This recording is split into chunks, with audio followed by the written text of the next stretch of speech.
რო იწყებ ეგეთ პიროვნებაზე ლაპარაკს, როგორც დათო ყიფიანია, ეგ უკვე ეპოხალური მართლა არის, იმიტომ რომ ეგ მთელი ცხოვრება, სანამ იარსებებს ეს საქართველო, ეს გულშემატკივარი, ეგ იქნება დარჩენილი როგორც ლეგენდა, რა თქმა უნდა. მაგრამ აი მაგაზე რო ვილაპარაკოთ ახლა დეტალებზე არა, აი როგორი ფეხბურთელი იყო. აი რაც შეიძლება რომ ფეხბურთელს ეპიტეტები მიუწოდოთ ნებისმიერ ფეხბურთელს, ეგეთი ფეხბურთელი იყო რა. იყო ძალიან ტექნიკური, ძალიან ჭკვიანი, ძალიან წინმხედველი, შეელო წაეყვანა თამაშის მსვლელობა, ხო? აი როგორ ამას ძალიან დიდი მნიშვნელობა აქვს რა, როცა გუნდში ყავს ეგეთი ფეხბურთელი, რომელსაც შეუძლია რომ წაიყვანოს შეტევა მარცხნიდან, შეხედავს რომ მარცხნიდან შანსი არ აქვს რაღაცა მიზეზის გამო, ეგრევე ცulis, ხო, იმას. ეგრევე ან უკან აძლევს, ან მეორე ფლანგზე. მოკლედ ისეთ რაღაცას ირჩევს, რაც ყველაზე მომგებიანია გუნდისთვის და ყველაზე ადვილი გასაკეთებელია თავის პარტნიორებისთვის.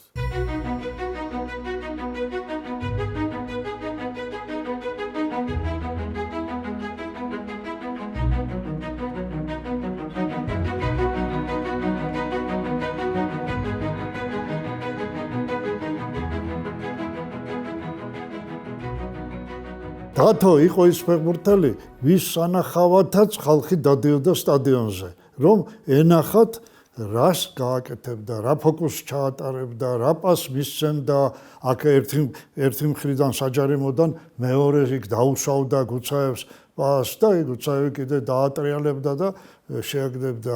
ეს იყო სანახაობა იყო, ეს ჩვენ გაგვიმართლა. მე ორმაგად გამემართლა, რომ 64 წლის გუნდიც ვნახე და ესენიც 5 წელი გამემართლა.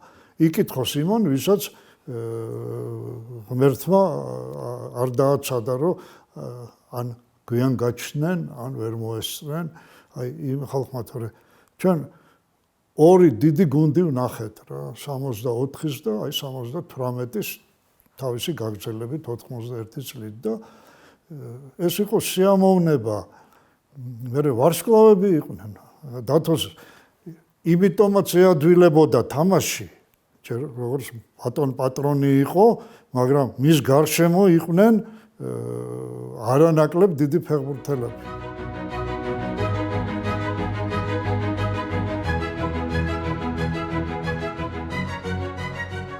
ხანდახან გულშემატკივარს ვხვდები და იწყებენ დათო ყიფიანზე ლაპარაკს. არც იციან, რომ აი რას შეადარონ, რომელ ფეხბურთელს შეადარონ, ახლა შეადარონ ზიდანს, კი მისაღებია, ხო, რა თქმა უნდა. შეადარონ პლატინის, მისაღებია. აი ამ დონის ფეხბურთელია რა და ეგეთი ფეხბურთელი რო ყავს ნებისმიერ მცნელს და პარტნიორად ფეხბურთელებს რო ყავს ეგეთი ფეხბურთელი, ეგ უკვე ძალიან დიდი მოგებაა გუნდისთვის რა. იმიტომ რომ ეგეთი ფეხბურთელის აი არის მომენტები, როცა გუნდს თამაში არ მისდის რა. ვერც თავდასხმელები თამაშობენ, დაცვაშიც რაღაც ხარვეზებია. აი გადის ესეთი 90 წუთი, ვერაფერი ვერ იქნება რა გუნდში, მაგრამ აი ესეთი პიროვნების ერთი გადაწყვეტილება შეიძლება გადაწყვიტოს ყველაფერი რა. ერთი პასი მისცეს, თვითონ გოლი შეაგდოს და მორჩენილია რა. ესეთი ფეხბურთელები ფასობენ ყველაზე მაგრად გუნდში, კიდევ ერთხელ გეუბნებით. მცდელები არიან ბედნიერები, როცა ეგეთი ფეხბურთელი ყავს გუნდში. ძალიან გმაყოფილები ვართ, რომ ესეთი სიხარული მივანიჭეთ ჩვენ გულშემატკივრებს. ვეცდებით კიდე გავამართოთ მომავალში. კიდევ ერთხელ გიგოცავთ, ბრავო ჟამიო. არაჩვეულებრივი სანახავი იყო მაგის თამაში, რა მსახიობივით იყო. თანამედროვე ტიპის პიროვნება იყო მაშინ, ახლა უცხოენების ინგლისური ცოდნა დაუშვათ.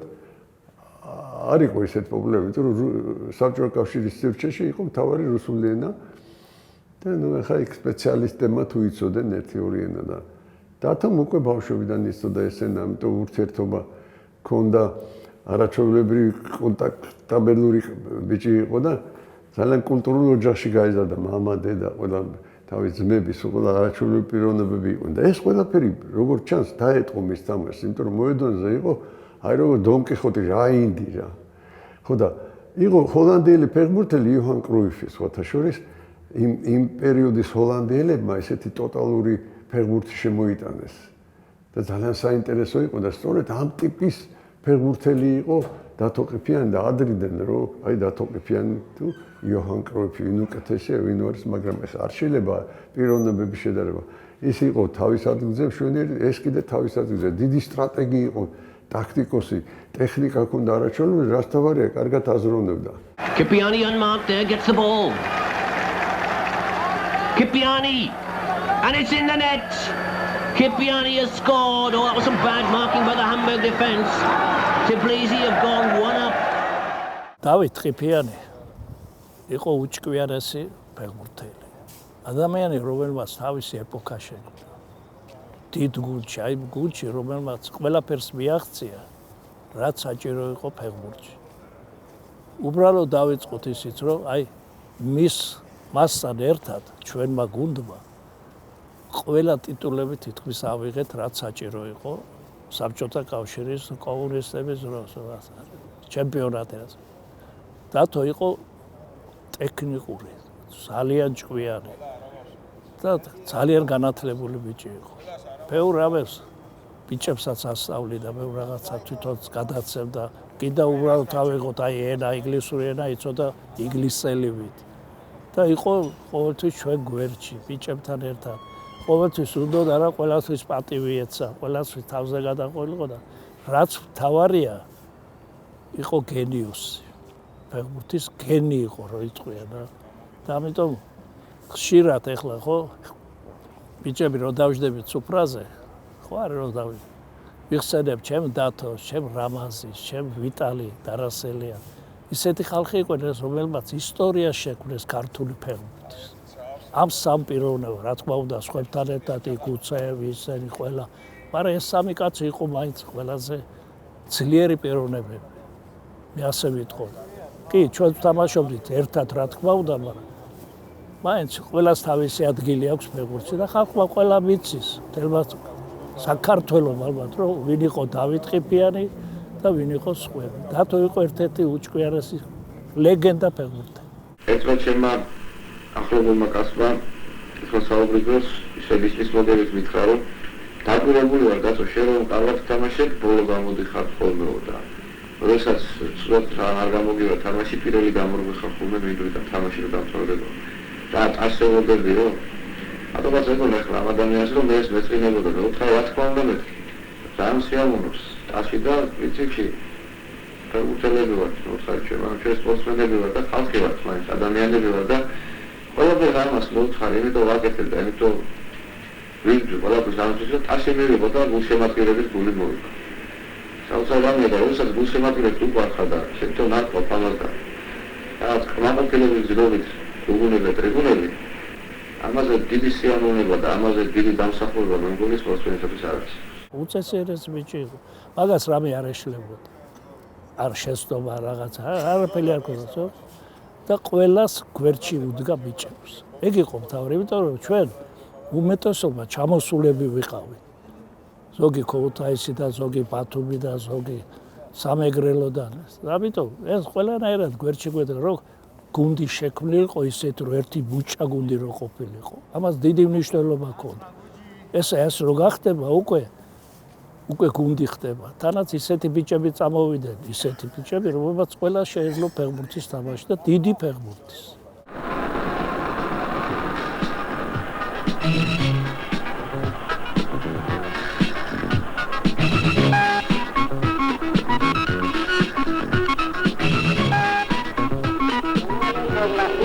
Técnico con reclamos publicitarios de paz con otros trasera, autoridad clasificada, y trofeo al primer clasificado y campeón del tercer torneo internacional Santiago Bernabéu, Real Madrid Club de Fútbol.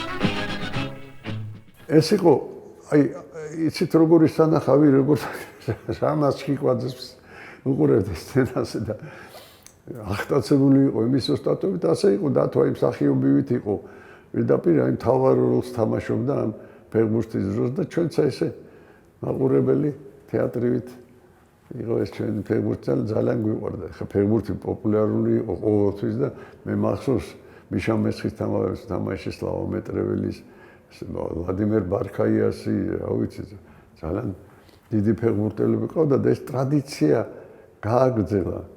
და თუმცა სხვათა შორის ეხანდელი ფეხბურთელებიც აი ამ ხრივ ტექნიკის ხრივ ძალიან ნიჭიერები არიან. ერთხელში ვაძლევ დავჩენ სამეფოს!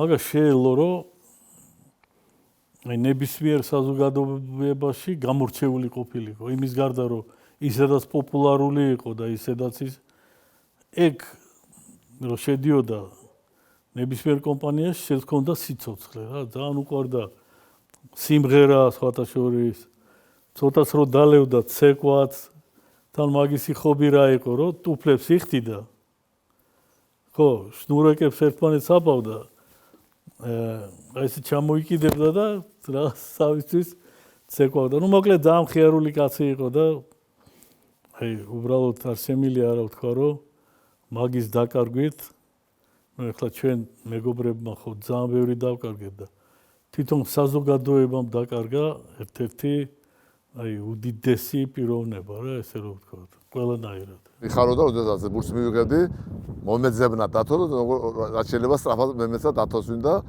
მე ცოტა სხვა ამპულაში ვიყავი და მე მქონდა ჩემი დავალები მაგრამ მე ვიცოდი ვიზე უნდა მიმეცა ბურთი და მე რა გაგზელება მოყვებოდა ამას იმიტომ რომ პასი გქონდა დათოს გქონდა პასის კულტურა გქონდა ისეთი პასს მიცემდა ნებისმიერ ფეხბურთელს მithumetes რამაშენგელი რომელიც ისე იგი სულ იხსნებოდა და სულ ყველაზე საშიში იყო მოწინააღმდეგეს რამაშენგელია იმიტომ რომ ამდენი გოლები გაიტანა საბჭოთა კავშირის ჩემპიონატში და დათო იყო ერთ-ერთი ყველაზე მეტი ესე იგი პასი იღებდა დათოდან და რამაზი მე არ გვიგნებდა ამიტომ დათო იყო უდიდესი პიროვნება და უდიდესი ფეხბურთელი დათოს პლუსი იყო მინდვრის ხედვა ყველაზე დიდი მინდვრის ხედვა და ეს გადაცემები ნუ გოლების თავითაც ნუ ფეხითაც გოლების გაქონდა მაგრამ ეს ბურთი რო უფრო მეტი აქ თქვა საგოლე გადაცემები გაკეთებული რომელსაც მოწინააღმდეგე არ ელოდებოდა რა ის რო არ ქონოდა დათოს არა ესეთი დიდი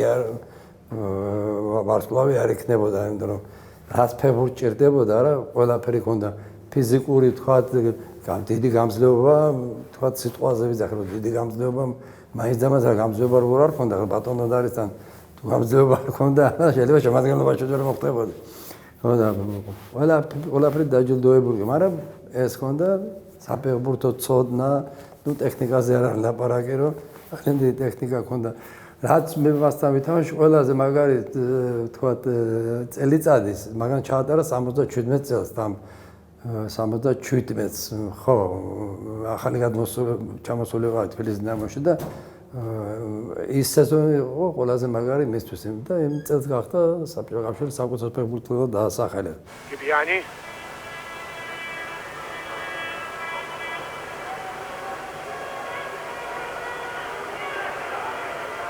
Tarashelia Пошел штрафной, ну можно бить. Обвел второго. Удар ворота. Гол! Гол! Гол!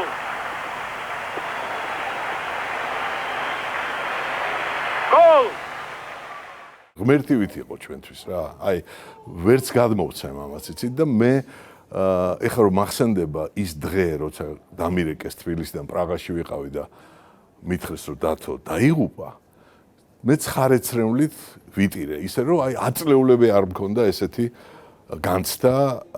ეს იყო მართლა ტრაგედია ჩემთვის, იმიტომ რომ დათოს იმდენი ბედნიერება აქვს მონიჭებული ჩემი თაობის გულშემატკივრებისთვის, რომ ეს სიტყვებით არ გადმოიცემა. ეს ემოცია და ეს გრძნობა, რაც დათოს თამაშთან იყო დაკავშირებული და იმ ზეიმთან, რომელსაც ის გვიწყობდა გულშემატკივრებს, ამის აღწერა სიტყვებით შეუძლებელია. იცით, მე რა მახსოვს, რომ დათოს პასი გაუკეთებია ისეთი, რომ სტადიონი აი გოლს რო აღნიშნავს ხოლმე, აი ისეთი შეძახილი მთელი სტადიონი ერთად რო დაიგუგუნებს ხოლმე 50 მეტრიანი პასი თქვა თავისი მოედნიდან.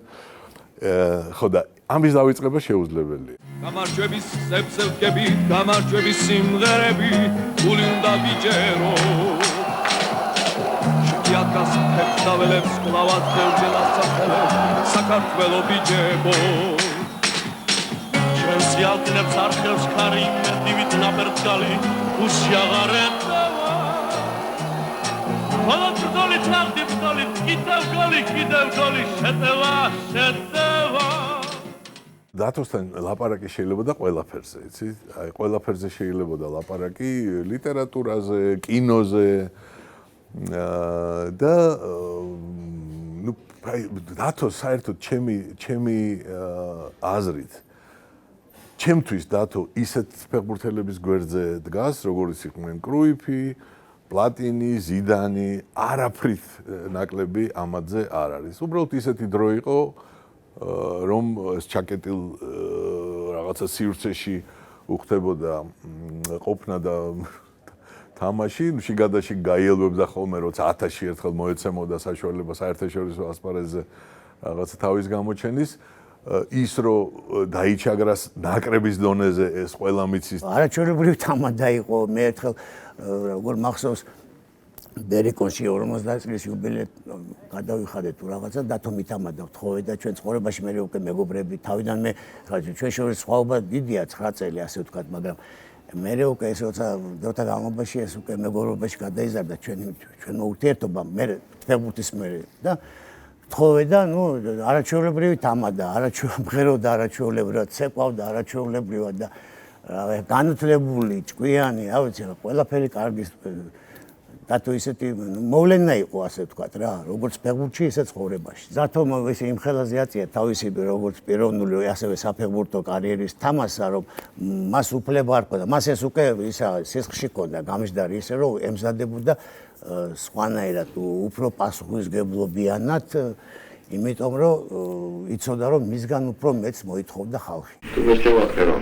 ისეთ ამას მაინც რა შეიძლება, როგორც ჩამოშელი, მე მგონი აზრი არ არის ჩემთან ეს საერთოდ. დღევანდელი გადასახედიდან, ხო? 37-38, 40 წლის ფეხბურთელები თამაშობენ, თან მაკდონის ფეხბურთელები, რა. იგივე მოდრიჩი, იგივე ლევანდოვსკი, იგივე ვთქვათ კრისტიანო რონალდო, მესი, ეგენი უკვე 40 წლის ხდებიან, ხო, ფაქტიურად ყველა, მაგრამ იმ დონეზე თამაშობენ, რაც ახალგაზრდები ვერ გაჩავენ ჯერჯერობით. ჩემი აზრით, ჩემი აზრია, დათო ყიფიანსაც შეეძლო, იმიტომ რომ გენიალური ხედვა ჰქონდა თამაშის, გენიალური ტექნიკა ჰქონდა, ამხელა გამოცდილება ფაქტიურად 19 წლიდან უკვე თბილისის დინამოს ძირითად შემადგენლობაში თამაშობს და ამხელა ნაკრებების თამაშები გამოიარა და ევროპის ნაკრებში იყო ბოლო და მოკლედ რატო მოხდა, რატო გადაწყვიტა თვითონ თავისი გადაწყვეტილება იყო რა და ეს ყველაფერი მოხდა ალბათ იმ ტრაუმის შემდეგ, რაც მაგან მადრიდში მიიღო.